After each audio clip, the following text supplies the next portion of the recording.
यहाँ उनकी कविता आत्म परिचय तथा गीत संग्रह निशा निमंत्रण का एक गीत दिया जा रहा है। अपने को जानना दुनिया को जानने से ज़्यादा कठिन है।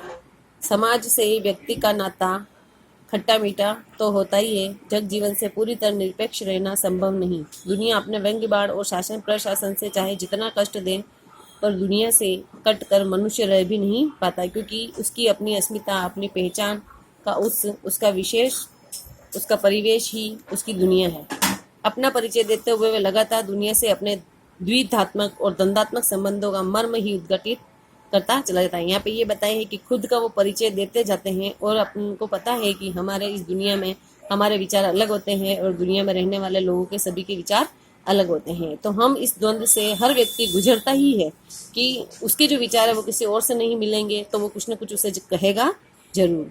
और पूरी कविता का सारांश एक पंक्ति में यह बनता है कि दुनिया में मेरा संबंध प्रति कलह का है, मेरा जीवन विरुद्ध का सामंजस्य है। उन्मादों में अवसाद, रोदन में राग, शीतलवाणी में आग और विरुद्धों का विरोधाभास मूलक सामंजस्य, साथ साथ ही वह बेखुदी व मस्ती और दीवानगी व्यक्तित्व में उतर आई है।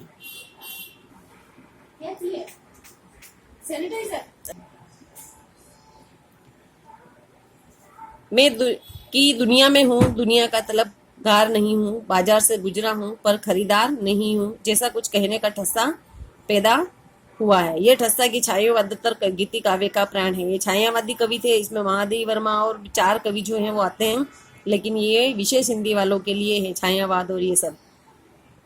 किसी असंभव आदर्श यूटोपिया की तलाश में सारी दुनियादारी ठुकरा कर उस भाव से दुनिया से इन्हें कोई वास्ता नहीं। प्रीतिकला का यह वितान और विरोधाभास का यह विग्रह इन्हें दूर टिमटिमाते तारे की अबूझ रहस्यात्मकता से लहालोट रखता है। निशा निमंत्रण के उद्धत गीत में प्रकृति के दैनिक परिवर्तन के संदर्भ में प्राणी वर्ग, विशेषकर मनुष्य के धड़कते हृदय को सुनने की काव्यात्मक कोशिश है।